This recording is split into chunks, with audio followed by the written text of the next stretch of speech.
Fernando, a gente sabe que no escritório de advocacia o que mais impacta na precificação e no financeiro é a questão da remuneração dos advogados, dos sócios e, ultimamente, principalmente a depender do modelo, dos parceiros, né? Porque muitos Sim, advogados adicionam parceiros para atuar em alguns processos.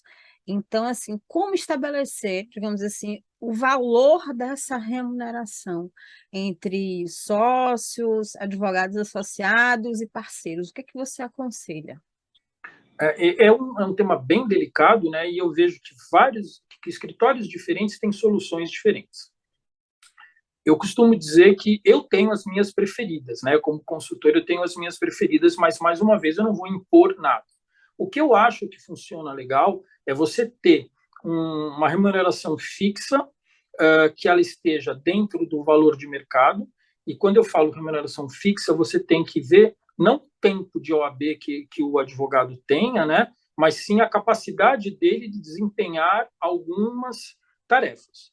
Eu já vi advogado com 3, 4, 5 anos de OAB, que a princípio seria júnior, no máximo pleno, ser considerado sênior, porque ele é excelente. E já vi advogados com 10, 12 anos não serem considerados sêniores e estão recebendo uma remuneração de pleno ou júnior. Eu gosto mais dessa forma. Eu acho que você atrapalha muito o escritório se você coloca regras que depois de 4 anos é pleno e depois de 6 anos é sênior e depois você vai ter que obrigatoriamente ser sócio, né?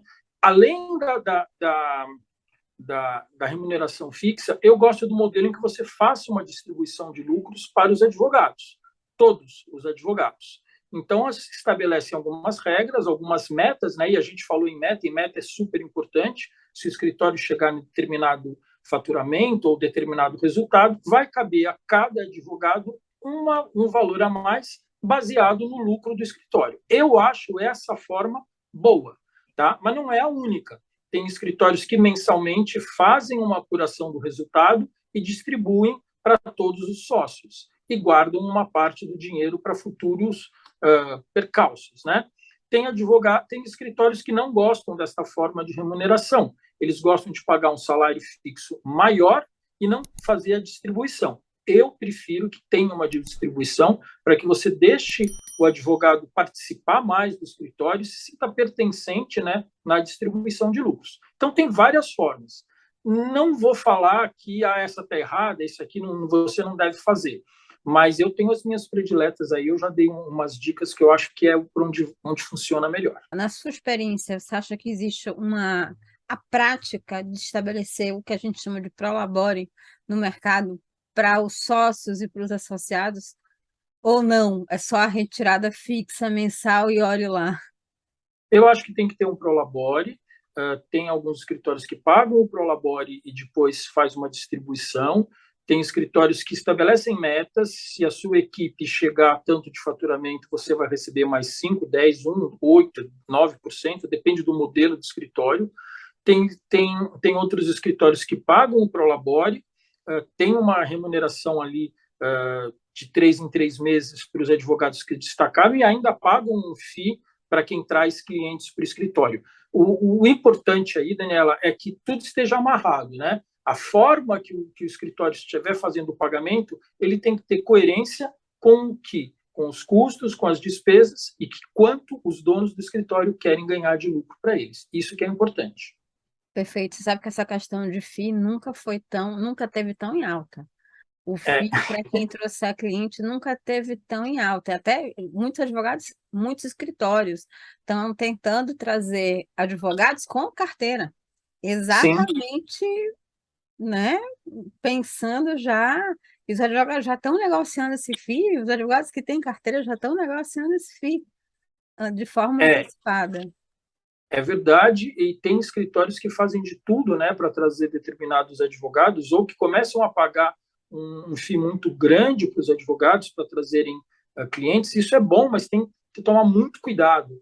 Quando você promete alguma coisa, você tem que cumprir, né? E isso é em qualquer parte, em qualquer profissão, em qualquer empresa. E tem que tomar muito cuidado, porque se você ficar pagando demais, demais, demais, vai chegar uma hora que vai ser muito difícil você controlar suas despesas. Então, o FII que você paga para os advogados, ele tem que ser muito bem estruturado, ele tem que ser muito bem detalhado, até quando você vai pagar, até quanto você pode pagar, para você não se perder com isso nos seus custos.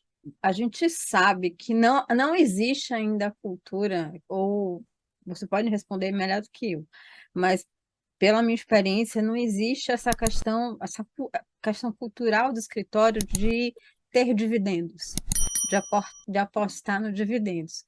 Mas existe uma forma, ou uma melhor forma, ou melhor prática de dividir esse lucro líquido lá do escritório, de remunerar lá no final esses advogados, inclusive aqueles que trabalharam mais, trouxeram mais lucratividade para o escritório? Eu acho isso bem importante e eu gosto muito dessa ideia, né? Vamos supor que no final da história, né, no final do dia, você teve um lucro líquido lá de 100 no ano, tá? O que eu vou fazer com esses 100? O que é, na minha opinião, é o mais, vamos dizer assim, o melhor para o escritório? É que seja estabelecido que desses 100, X vai para os fundadores, tá? E aí, o que sobrar, entre aspas, né, que não é uma sobra, mas esse outro montante ele deve ser dividido em algumas categorias. Uma porcentagem para os advogados que não são os fundadores, que podem ser alguns gestores, sócios ou associados, uma parte para o pessoal do administrativo, controladoria, porque sem a controladoria e sem o administrativo não existe escritório de advocacia, uma parte para investimento e uma parte para reserva, né, que a gente já falou de fundo de reserva. Agora, dentro dessas porcentagens, como que eu vou distribuir para os advogados?